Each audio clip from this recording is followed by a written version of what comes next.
Good morning और good afternoon दोनों साथ साथ ही हैं, तो दोनों ही कर देते हैं, है ना। तब तक आप एक बार आवाज बता दीजिए, आवाज क्लियर है? मामला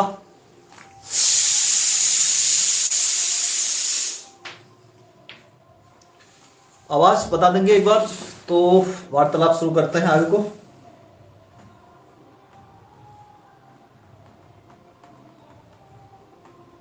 क्लियर है आवाज? हाँ जी भी।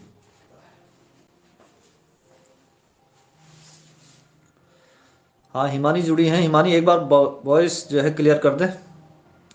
वॉइस क्लियर है, करें, चलो ठीक है।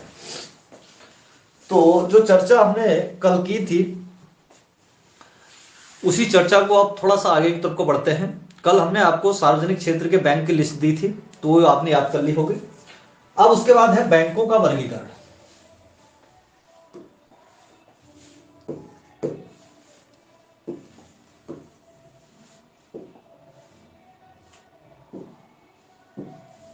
बैंकों का वर्गीकरण,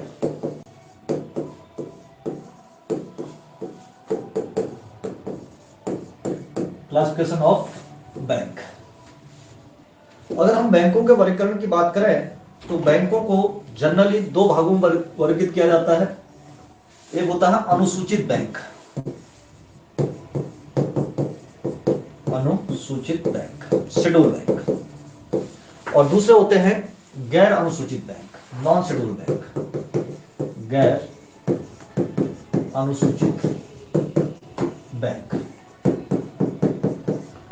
अब पहले इन दोनों को जानते हैं कि अनुसूचित बैंक क्या होते हैं और गैर अनुसूचित बैंक क्या होते हैं। अब यहां ध्यान समझिएगा, अनुसूचित बैंक वे बैंक होते हैं, ध्यान समझिएगा, जो 1934, अब 1934 क्या है? आरबीआई अधिनियम, आरबीआई एक्ट 1934 की अनुसूची, अनुसूची दो में क्या हूं? सूचीबद्ध। ध्यान से समझिएगा अब इस चीज को, हमने क्या कहा। वीडियो वगैरह क्लियर आ रही है ना? ठीक। अब देखो अनुसूचित बैंक क्या कहा हमने, ध्यान समझिएगा। आरबीआई एक्ट 1934 की अनुसूची 2 में क्या हुई? ये सूचीबद्ध। ये सूचीबद्ध जो है ये परिवर्तनशील होती है। क्या होती है? परिवर्तनशील।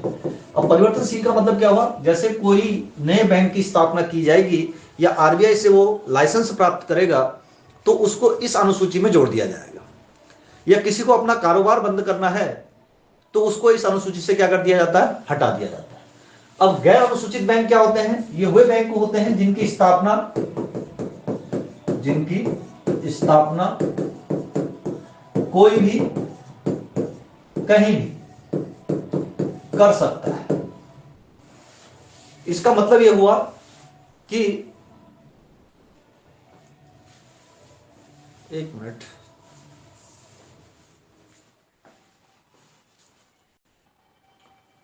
चलो ठीक है, क्या करें? कोई भी कर सकता है। इसका मतलब होता है सीधे सीधे से आरबीआई का नियंत्रण नहीं होता है। क्या होता है? आरबीआई का नियंत्रण नहीं। जैसे जो है आपका साहूकार आहूकार वाले बैंक होंगे, ये कराते हैं आपका गैर अनुसूचित बैंक। अब शेड्यूल बैंक क्या करें? जो आरबीआई के, आरबीआई अधिनियम 1934 की सूची में 2 में लिस्टेड हो। अब इनको 3 शर्तों का अनुपालन करना होता है, ध्यान समझिएगा, 3 शर्त। तो फर्स्ट शर्त क्या है? इनकी किसी भी क्रियाकलाप से, क्रियाकलाप से ग्राहक का नुकसान नहीं होना चाहिए, नहीं होना चाहिए। पहली शर्त यह होती है इनके लिए क्या? कि इनकी किसी भी एक्टिविटीज से जो कस्टमर है उसका नुकसान नहीं होना चाहिए। दूसरा, इनको न्यूनतम, ये प्रश्न पूछा था, देखो, न्यूनतम प्रदत्त पूंजी, बहुत अंदर से प्रश्न पूछ रहा है। क्या पूछ रहा है? न्यूनतम प्रदत्त पूंजी, इसको कहते हैं मिनिमम पेड अप कैपिटल। क्या कहा जाता है? Minimum paid up capital. अब ये न्यूनतम प्रदत्त पूंजी क्या होती है? न्यूनतम प्रदत्त पूंजी उस पूंजी को कहते हैं जब किसी बैंक की स्थापना होती है उस समय इसमें संस्थापक कितनी पूंजी लगाएगा, क्या करे हैं, कितनी पूंजी लगाए। तो 1934 के समय ये 5 लाख थी, फिर इसको बढ़ा के 500 करोड़ किया गया और वर्तमान में ये है 1000 करोड़। ये प्रश्न पूछा गया था, यानी किसी बैंक की स्थापना करने के लिए न्यूनतम पूंजी कितनी होनी चाहिए? तो होनी चाहिए 1000 करोड़। ये जमा राशि होनी चाहिए, इसके बाद ही बैंक खुल सकता है। पहली चीज, ग्राहक का नुकसान नहीं होगा। दूसरा, कितना होना चाहिए? वर्तमान में लिमिट इसकी है 1000 करोड़ रुपए से बैंक की क्या होगी, स्थापना होगी। तो तीसरी शर्त होती है, वो शर्त क्या है? वो ये है कि इन बैंकों को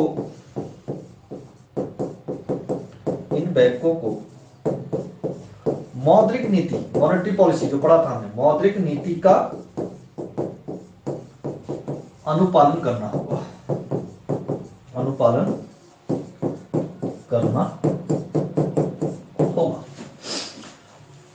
अभी जो ये 3 शर्तों को फॉलो करेंगे उन्हीं को ही कहा जाता है शेड्यूल्ड बैंक, अनुसूचित बैंक। अब इनके लिए ऐसा कुछ नॉर्म्स नहीं होता है, इनकी स्थापना हमने क्या कहा, कोई भी कहीं भी आरबीआई नियंत्रण नहीं करेगी। अब बदले में इनको क्या देगी आरबीआई, इन चीजों को, तो बैंकिंग सुविधा उपलब्ध कराती है। बदले में आरबीआई बैंकिंग सुविधा उपलब्ध कराती है। तो ये एक चीज तो हमने अनुसूचित और गैर अनुसूचित को क्लासिफिकेशन किया। अब आओ देखो, बैंकों का वर्गीकरण कर रहे थे। सबसे टॉप में कौन है, हमने क्या कहा था, बैंकिंग क्षेत्र में आरबीआई का स्थान सर्वोच्च है। फिर उसके बाद आपके मुख्य बैंक कौन से आ रहे हैं, अनुसूचित बैंक, शेड्यूल बैंक। अब शेड्यूल बैंक की भी कैटेगरी है देखो। तो पहला आता है इसमें कॉमर्शियल बैंक। क्या आते हैं, कॉमर्शियल बैंक, इनको कहते हैं वाणिज्यिक बैंक। क्या कहा जाता है, वाणिज्यिक बैंक, कॉमर्शियल बैंक। अब इस कॉमर्शियल बैंक भी 2 कैटेगरी होती है, एक होती है सार्वजनिक, पब्लिक सेक्टर, और दूसरा होता है आपका निजी बैंक। निजी में 2 कैटेगरियां होती हैं, पहले मैं क्लासिफिकेशन कर रहा हूं, फिर एक एक करके समझाऊंगा इनको। एक तो होता है भारतीय निजी, इंडियन भारतीय निजी, और दूसरा जो होता है विदेशी बैंक, फॉरेन बैंक। किसमें आएंगे आपके, निजी क्षेत्र। फिर दूसरी कैटेगरी है इनकी आरआरबी, इनको ही पढ़ेंगे आगे हम, क्षेत्रीय ग्रामीण बैंक कहा जाता है। और थर्ड कैटेगरी है कोऑपरेटिव बैंक, कोऑपरेटिव बैंक, इनको कहते हैं सहकारी बैंक। क्या कहा जाता है, सहकारी बैंक, कोऑपरेटिव बैंक। ये भी 2 प्रकार के होते हैं, एक होते हैं urban cooperative bank, urban cooperative का मतलब हुआ शहरी सहकारी बैंक, और दूसरा होता है state cooperative bank. State cooperative bank तो इसको कहेंगे राज्य सहकारी बैंक, राज्य सहकारी बैंक। आज वीरेंद्र मेहता नहीं जुड़े हैं, उनका प्रश्न जो था वो आ रहा। अब देखो 2013 में एक समिति बनी थी, नचिकेत मोर समिति। क्या बनी थी, नचिकेत मोर समिति। कभी कभी समितियों को मैच करने के लिए आता है, तो क्या बनी थी 2013 में, नचिकेत मोर समिति। अब नचिकेत मोर समिति का संबंध पूछता है किससे था, तो ध्यान रखिएगा इसका संबंध था वित्तीय समावेशन से, फाइनेंशियल इंक्लूजन। अभी नचिकेत मोर साहब क्या कह रहे हैं, इसको समझिए थोड़ा सा। नचिकेत मोर साहब कह रहे हैं कि जो वित्तीय समावेशन, पहले इसको जानिए हल्का सा। वित्तीय समावेशन का मतलब हुआ जो 18 वर्ष की आयु को कंप्लीट कर चुका हो उसका बैंक में एक खाता उपलब्ध करा देना, ये वित्तीय समावेशन कहलाता है। क्योंकि वित्तीय समावेशन क्यों करना है, इसकी थोड़ा सा पृष्ठभूमि में जाओगे तो पृष्ठभूमि पहले यह हुआ करती थी कि सरकार पहले जो है डायरेक्ट जो है सब्सिडी वगैरह देती थी, सीधे आपको प्रत्यक्ष हस्तांतरण। अब क्या करती है, डीबीटी, डायरेक्ट बेनिफिट ट्रांसफर करती है। पहले क्या होता था, कुछ चैनल के माध्यम से आते थे, वित्त मंत्रालय से आया, फिर ये उत्तराखंड को जाएगा, फिर उत्तराखंड के डिस्ट्रिक्ट में आएगा, डिस्ट्रिक्ट के बाद जिस जिस डिपार्टमेंट का उसको पैसे दिए जाए। अब डीबीटी का मतलब क्या है, आपका बैंक खाता खुला होगा, जहां से योजना चल के आ रही डायरेक्ट पैसा उसको दे दिया जाए। तो इसके लिए पहली शर्त क्या थी कि उसका क्या होना चाहिए, वित्तीय समावेशन हुआ होना चाहिए खाता, जब खाता होगा तब तो ये वित्तीय समावेशन पहले कौन कर रहे थे, ये कॉमर्शियल बैंकों को जिम्मेदारी दे रखी थी, वाणिज्यिक बैंक को। अभी पहले वाणिज्यिक बैंक जानेंगे। वाणिज्यिक बैंक वे बैंक होते हैं जो लाभ बनाने के उद्देश्य से कार्य करते हैं, इनका पर्पस क्या है, प्रॉफिट कमाना। अब इनसे कह रहे हो आप गांव में जाके खाता खोले तो इनका प्रॉफिट प्रभावित होगा, तो इसलिए बनाया था नचिकेत मोर समिति की, इनसे सुझाव मांगना था कि भाई वित्तीय समावेशन कैसे करना है। तो नचिकेत मोर साहब क्या कर रहे हैं, वित्तीय समावेशन करना है कर रहे हैं, लेकिन वित्तीय स्थिरता के साथ नहीं, फाइनेंशियल स्टेबिलिटी के साथ नहीं। इसका मतलब क्या हुआ कि भाई इन बैंकों को कार्य करने दीजिए, इनका कार्य है लाभ कमाना। लाभ कब कमाएंगे, जो ज्यादा से ज्यादा ऋण देंगे। अब उनको आप खाता खुलवाने में लगा रखे हो, तो ऐसे में इनका लाभ भी प्रभावित हो रहा है और वित्तीय समावेशन तो भी नहीं हो पा रहा है। तो नचिकेत मोर समिति ने यहां सुझाव दिया कि इसके वित्तीय समावेशन करना है, लेकिन वित्तीय स्थिरता के साथ नहीं। क्लियर। तो इनके लिए क्या करें, अलग श्रेणी के बैंक बनाइए। क्या बनाइए, अलग श्रेणी के बैंक। और वो कौन से बैंक होंगे अब आपके, यही हैं लघु वित्तीय बैंक, स्मॉल फाइनेंसिंग बैंक, और भुगतान बैंक, भुगतान बैंक, पेमेंट बैंक की स्थापना की जाए। ये होंगे डेडिकेटेड बैंक। डेडिकेटेड बैंक का मतलब हुआ समर्पित बैंक। इनका उद्देश्य क्या होगा, सिर्फ वित्तीय समावेशन करने का होगा। तो 2014 में लघु वित्तीय बैंक और भुगतान बैंकों की स्थापना की गई थी। तो अगर वीरेंद्र मेहता अगर जुड़े हुए हैं तो वो जान ले। तो जो आप पूछ रहे थे कि यार शैडो बैंक हैं, ये शैडो बैंक नहीं है। तो इसी में एयरटेल पेमेंट बैंक आता है, और जो इंडिया पोस्ट पेमेंट बैंक करे थे वो भुगतान बैंक का एग्जाम्पल है, ना कि छाया बैंक का नहीं। वो कंप्लीट बैंक की तरह कार्य करेगा, शैडो बैंक अलग होते हैं। क्लियर। एक बार देखूं वीरेंद्र मेहता जी जुड़े हैं तो आपका क्वेश्चन क्लियर हो गया होगा।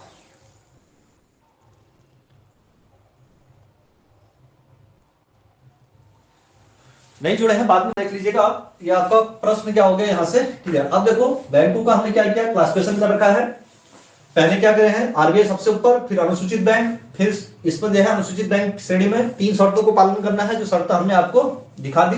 फिर होते हैं कॉमर्शियल बैंक, फिर होते हैं आरआरबी, फिर है क्या आपके कोऑपरेटिव बैंक, फिर लास्ट में है आपके अलग श्रेणी के बैंक, लघु वित्तीय बैंक और भुगतान बैंक, पेमेंट बैंक। अब इन्हीं को हमको जो है एक एक करके पढ़ना है। ठीक है, क्या क्या है देखो।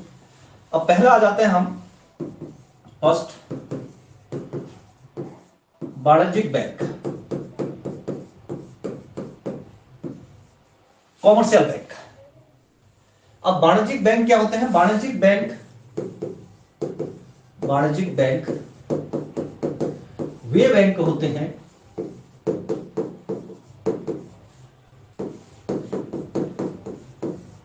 जो लाभ बनाने के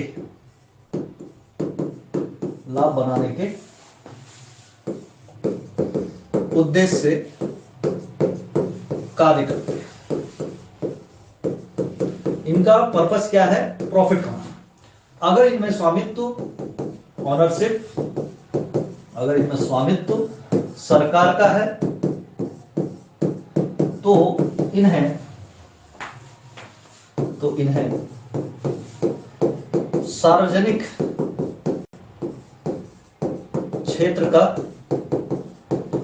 बैंक कहा जाता है। अगर स्वामित्व क्या है, निजी क्षेत्र का है, निजी क्षेत्र का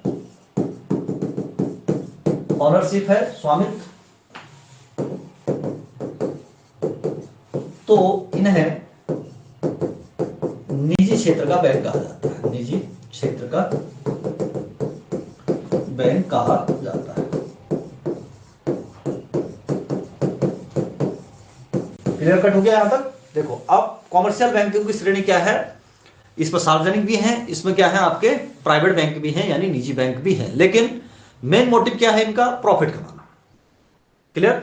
अब इसमें एक चीज और जान लीजिए, इसी के अंतर्गत एक सब हेडिंग है, इसको जानना क्या है, बाजारी पूंजीकरण। बाजारी पूंजीकरण, इसको कहते हैं मार्केट कैपिटलाइजेशन। क्या कहा जाता है, मार्केट कैपिटलाइजेशन। बाजारीकरण का मतलब क्या होता है, देखो कुल शेयर इनटू एक शेयर का मूल्य, एक शेयर का मूल्य। तो तो उस बैंक का क्या निकलेगा, बाजारी पूंजीकरण। जैसे दो चीजों से एग्जांपल समझाता हूं। एक ABC कंपनी है, इसके कुल शेयर है 50 और एक शेयर का मूल्य है 50, तो ये हो गया आपका 2500 रुपए की बैंक हो गई। दूसरी बैंक क्या है, XYZ, इसके शेयर है 100 और एक शेयर का मूल्य है 20, तो इसका जो मार्केट वैल्यू निकल ली है वो निकल ली है 2000 रुपए। तो इस हिसाब से देखिए इसके शेयरों की संख्या कम है लेकिन एक शेयर का मूल्य ज्यादा है, तो अब ये क्या हो जा रही है, बड़ी बैंक हो जा रही है। और इसके शेयरों की संख्या ज्यादा होने के बावजूद इसके एक शेयर का मूल्य कम है, तो इसका टोटल जब मूल्य निकालने हैं तो ये बैंक क्या हो जा रही है, छोटी। तो ऐसे करके देखेंगे तो पूछा जाता है दुनिया की, दुनिया ना लिखते हो शब्द सही नहीं लग रहा है, विश्व की लिख देते हैं। विश्व की सबसे बड़ी बैंक,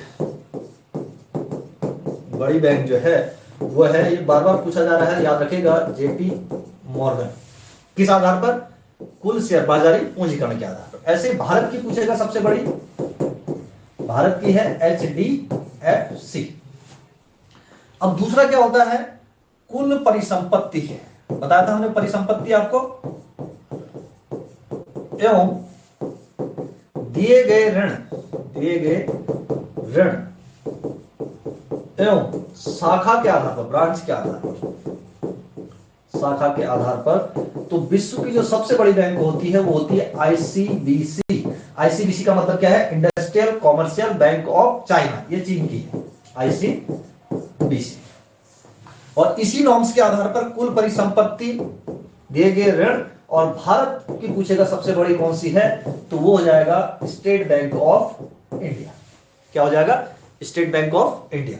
तो यानी बाजारी पूंजीकरण के आधार पर सबसे बड़ी बैंक वर्ल्ड की JP मॉर्गन, भारत की HDFC। कुल परिसंपत्ति एवं दिए गए ऋण एवं उनकी शाखा के आधार पर करें, ब्रांचेस के आधार पर, तो सबसे बड़ी कौन सी है, ICBC, industrial commercial bank of China. और भारत की पूछेगा तो क्या हो जाएगी, आपका SBI हो जाती है। क्लियर यहां तक मामला स्पष्ट हो गया, इस चीज को ध्यान रखिएगा, ठीक है।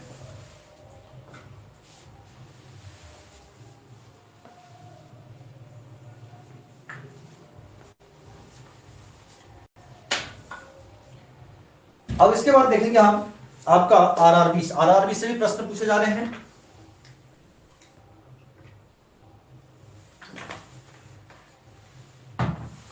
क्षेत्रीय ग्रामीण बैंक, अगली श्रेणी कौन सी हमारी, RRB की है।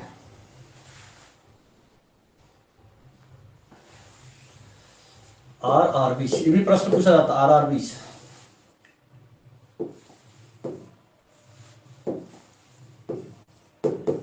इनको कहते हैं क्षेत्रीय ग्रामीण बैंक। इनसे जनरल प्रश्न पूछे जाते हैं। देखो पहले तो ये पूछा जाता है कि RRB की स्थापना कब हुई, बेसिक प्रश्न। स्थापना की बात करेगा तो 2 अक्टूबर 1975 को की गई थी, 4 राज्यों में 5 जगह। लेकिन RRB अधिनियम भी पूछता है, RRB अधिनियम कब पारित हुआ, एक्ट। तो RRB अधिनियम जो पारित हुआ है वो हुआ है 1976 को, ध्यान रखिएगा, 1 वर्ष बाद पारित हुआ। कभी अधिनियम पहले भी आ जाते हैं, कभी अधिनियम बाद में भी आते हैं। अब 2 अक्टूबर को हमने क्या कहा, 4 जगह, ध्यान समझिएगा, पहले इनको लिख देता हूं, 4 राज्यों में 5 खुली थी। तो पहले सबसे पहले था यूपी, उत्तर प्रदेश में 2 जगह थी, एक तो खोला गया गोरखपुर में और दूसरा मुरादाबाद में, मुरादाबाद। क्लियर। फिर पश्चिम बंगाल के मालदा, राजस्थान के जयपुर में, राजस्थान कहां, जयपुर, और हरियाणा के भिवानी में, हरियाणा के। तो प्रारंभ में हमने क्या कहा, 4 राज्यों में 5 जगह इनकी क्या की गई, स्थापना की गई। अब यहां ध्यान रखेगा, इनकी स्थापना सिर्फ ग्रामीण क्षेत्र में होती है, यहां ध्यान रखना। क्या करे है, स्थापना कहां होती है, ग्रामीण क्षेत्रों में की जाती है। शहरी क्षेत्रों में नहीं, शहरी क्षेत्रों में नहीं। तो इनका उद्देश्य क्या है? ग्रामीण विकास के लिए ऋण देना है। क्या करना है? रूरल डेवलपमेंट, ग्रामीण विकास के लिए ऋण उपलब्ध कराना। ठीक है। अब इसमें जो है योगदान होता है कुछ। क्या होता है? योगदान।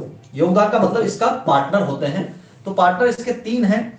एक तो है आपकी सेंट्रल गवर्नमेंट, केंद्र सरकार। दूसरा है सार्वजनिक क्षेत्र की बैंक, यही इनका नियंत्रण भी करती है, सार्वजनिक क्षेत्र की बैंक।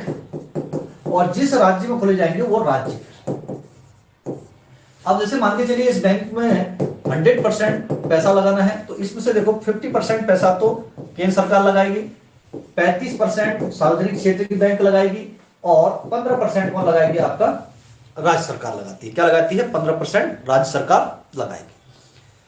अब इस सार्वजनिक क्षेत्र बैंक की बात करें तो एसबीआई के पास सबसे ज्यादा है। ये है 14 इसके पास कार्यरत है। एसबीआई कितने का कार्यरत कर रही है? 14। तो नियंत्रण भी इसके पास ही रहेगा। ठीक है, किसके पास? सार्वजनिक क्षेत्र की बैंक के पास नियंत्रण भी रहता है। अब देखो स्टार्टिंग में तो ये हुआ हमारा, क्या करें, 4 राज्यों में खोले गए, 5 ही खोले गए। लेकिन आगे विगत वर्षों में इनकी संख्या जो हो गई थी, यहां लिख दे रहा हूं आरआरबी की संख्या, ये प्रश्न पूछा गया है। आरआरबी की संख्या बढ़कर हो गई है 196। कितनी हो गई? 196। और इनने क्या करा? हजारों की संख्या में क्या करे?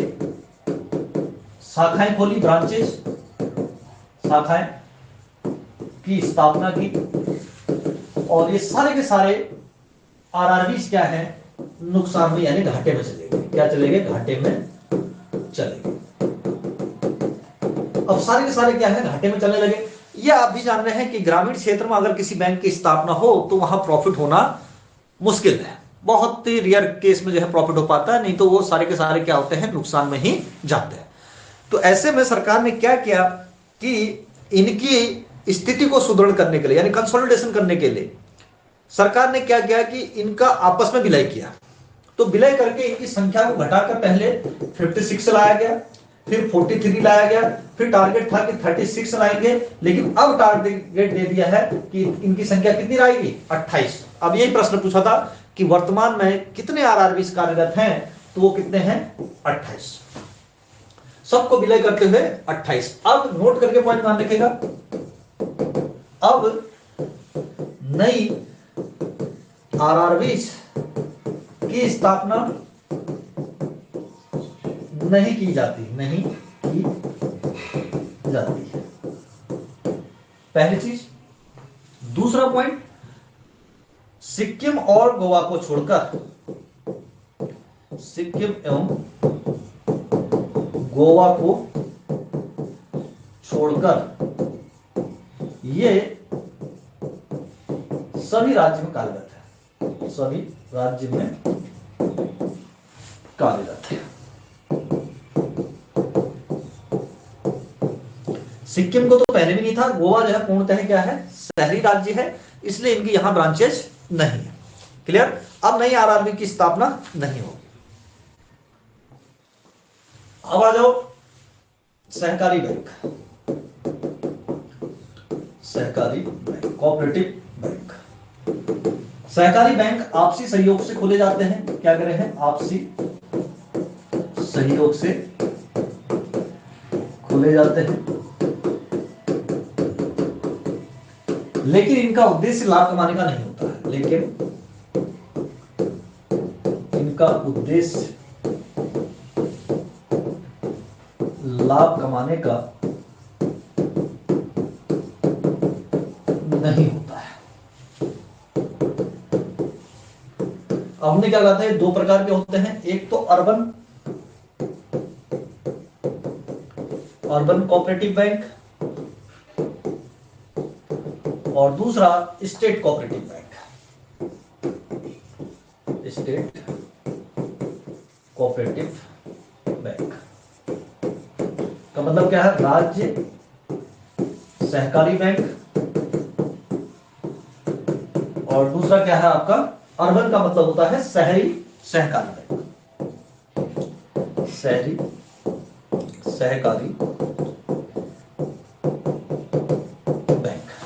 अब इन दोनों में डिफरेंस क्या है? इन दोनों में डिफरेंस ये है कि ये सिर्फ राज्य में कार्यरत होंगे, बस, अन्य राज्य में नहीं, राज्य में कार्यरत। राज्य में कार्यरत का मतलब क्या है? जिस राज्य में खोले जाएंगे उसी राज्य में अपनी सेवाएं देंगे। ये अर्बन का क्या होता है? ये दूसरे राज्य में सेवा केंद्र खोल सकते हैं, दूसरे राज्य में सेवा केंद्र उपलब्ध करा सकते हैं, उपलब्ध करा सकते हैं। यहां डिफरेंस ये है कि सिर्फ उसी राज्य में कार्यरत होंगे जहां खुलेंगे। ये क्या है? दूसरे राज्य में भी क्या कर सकते हैं? अपनी सेवाएं दे सकते हैं। अब प्रारंभ में क्या था कि इन पर आरबीआई नियंत्रण नहीं करती थी, लेकिन 1966 से इनको क्या किया गया? आरबीआई के नियंत्रण में लाया गया। 1966 से इन्हें आरबीआई के नियंत्रण में लाया गया। अब इसमें वर्तमान में दोहरा नियंत्रण है। क्या है दोहरा नियंत्रण? एक तो आरबीआई और दूसरा राज्य, जिस राज्य में खुलने। राज्य क्या करता है? प्रबंधन का नियंत्रण रखता है, मैनेजमेंट का, और ये क्या रखता है? बैंकिंग गतिविधियों पर, बैंकिंग गतिविधियों पर। बैंकिंग एक्टिविटी पर जो नियंत्रण रखेगा वो आरबीआई रखेगा। अब यहाँ कर्मचारियों का जो प्रबंधन होगा, मैनेजमेंट होगा, कैसे भर्ती करानी है, किस किस को लेना है, क्या लेना है, क्या एग्जाम का पैटर्न होगा, वो प्रबंधन कौन देखेगा? जिस राज्य में ये खोलेंगे। तो ये ध्यान रखेगा, वर्तमान में इनमें क्या है? दोहरा नियंत्रण हुआ। फिर क्या हुआ? दोहरा नियंत्रण। राज्य ये वाला नियंत्रण रख रहे हैं और आरबीआई ये वाला। तो इस चीज को भी इसमें क्या रखेगा? ध्यान रखेगा। इनका उद्देश्य कोई प्रॉफिट कमाना नहीं। अब एक बैंक और बता देता हूं, वो है रेपको बैंक। रेपको बैंक ये भी इंपॉर्टेंट है, ये पूछा नहीं गया है, लेकिन रेपको बैंक एकमात्र बैंक कह रहे हैं, एकमात्र बैंक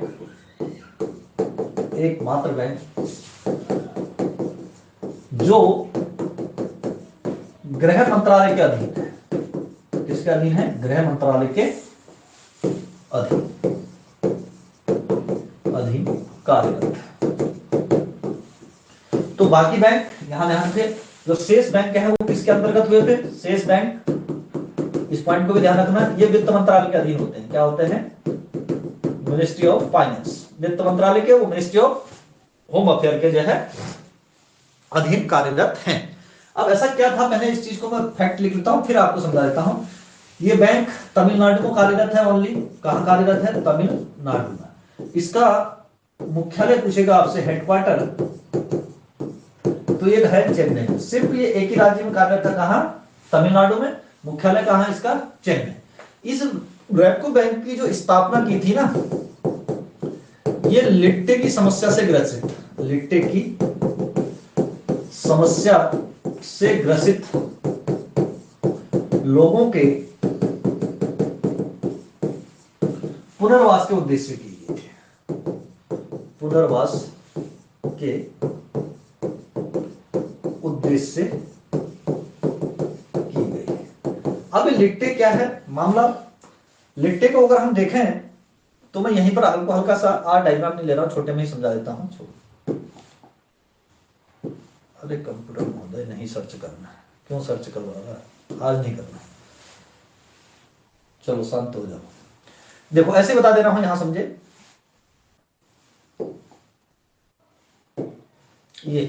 ये इंडिया है, जान लीजिए।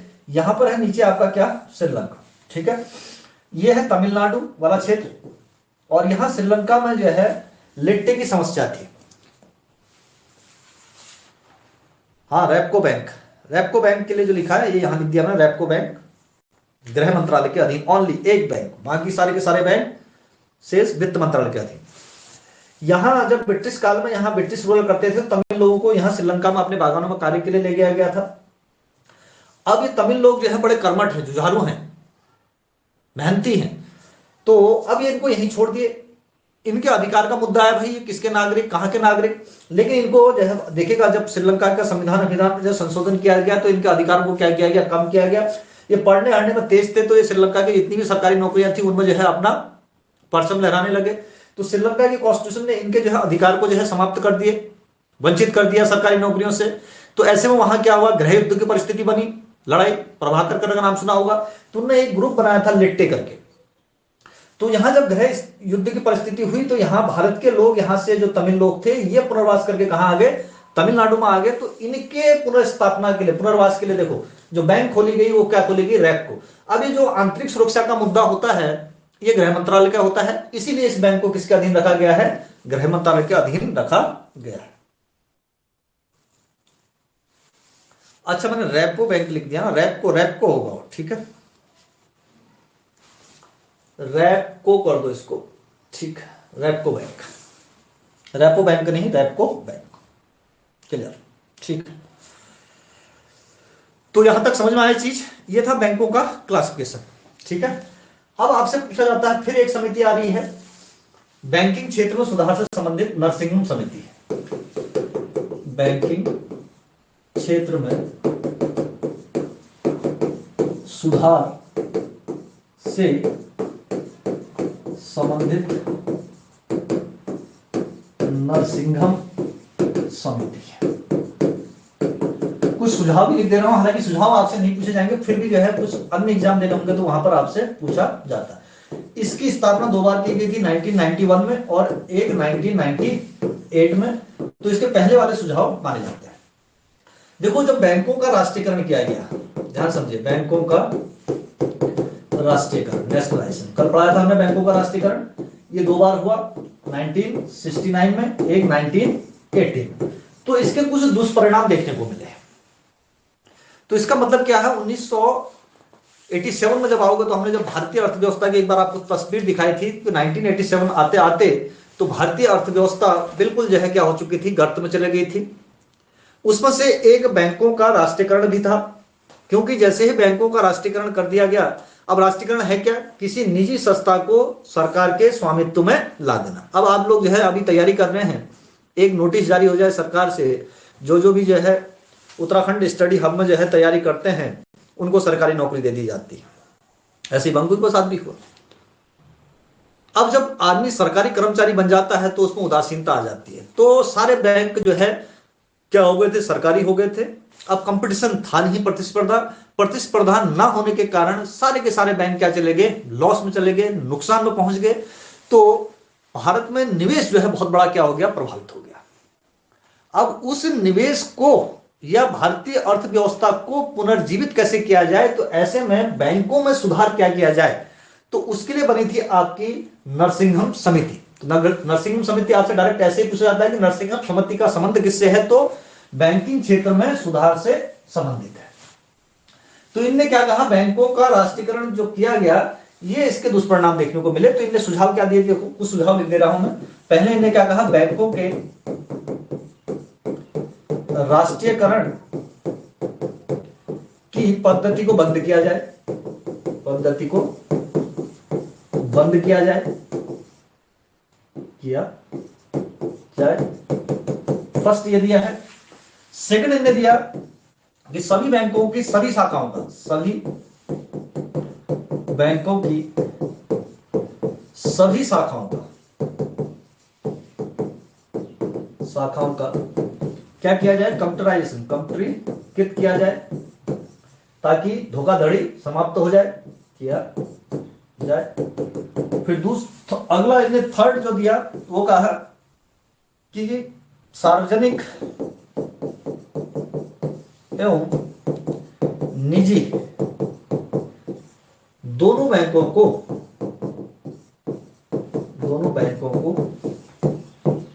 समान दर्जा दिया जाए, समान दर्जा दिया जाए, यानी इनके साथ इक्वल ट्रीटमेंट किया जाए, किसी भी प्रकार का भेदभाव ना किया जाए। और जितने भी आपके प्राइवेट बैंक हैं वो 1990 के बाद ही क्या हुए, इनकी स्थापना हुई है। तो देखिएगा प्राइवेट बैंक इनसे बेहतर कार्य कर रहे हैं, क्योंकि आपने देखा है सरकारी मानसिकता कैसी होती है। आप जाना एक सरकारी बैंक में जाइए और एक आप प्राइवेट बैंक में जाइए, तो आपको दोनों की सुविधाएं जो मिल रही हैं वो धरती आसमान का अंतर दिख जाएगा।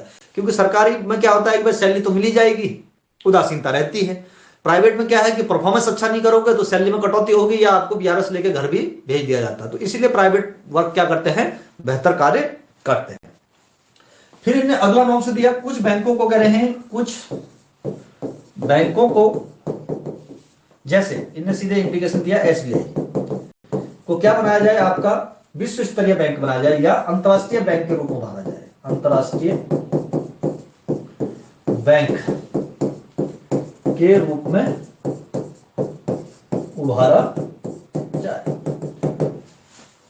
फिर फिफ्थ दिया इनने, क्या सुझाव दिया, देखो जो आपने पढ़ा था CRR और SLR की दर को कम किया जाए, दर को कम किया जाए ताकि बैंकों के पास क्या बचे, अधिशेष राशि बचे, ताकि वो ज्यादा से ज्यादा कारोबार कर सके। तो ऐसे में क्या किया था, आरबीआई अधिनियम 1934 में 2006 में क्या किया गया, संशोधन किया गया। तो जो ये सीआरआर की थी, ये सीआरआर की लिमिट को समाप्त कर दिया गया था। उससे पहले तक हुआ करता था सीआर की लिमिट 3% से नीचे नहीं ला सकते हैं और 15% से ऊपर नहीं, ये दोनों लिमिट को समाप्त कर दिया गया। अब अर्थव्यवस्था के हिसाब से चलेगा कि अर्थव्यवस्था में अगर लिक्विडिटी कम है तो बढ़ाया जाएगा तरलता, और तरलता अगर ज्यादा है तो उसको सोख लिया जाएगा, उस दर को हम किसी स्तर तक भी ले जा सकते हैं। ऐसे एसएलआर के लिए भी था, एसएलआर जो है 25 से लेकर 40% की इसकी लिमिट थी, यानी 40 से ऊपर नहीं ले जा सकते हो और 25 से नीचे नहीं ला सकते थे। तो लोअर लिमिट को समाप्त कर दिया है, अपर लिमिट अब भी बची हुई है, यानी 40% से ऊपर एसएलआर नहीं हो सकता है इनके सुझावों के आधार पर। ठीक है, फिर 6 कहा, वे बैंक जो लाभ में है, वे बैंक जो लाभ में है उन्हें कहा, आपका शेयर बाजार, आगे पढ़ेंगे हम पूंजी बाजार में, कैपिटल मार्केट, शेयर बाजार में सूचीबद्ध होकर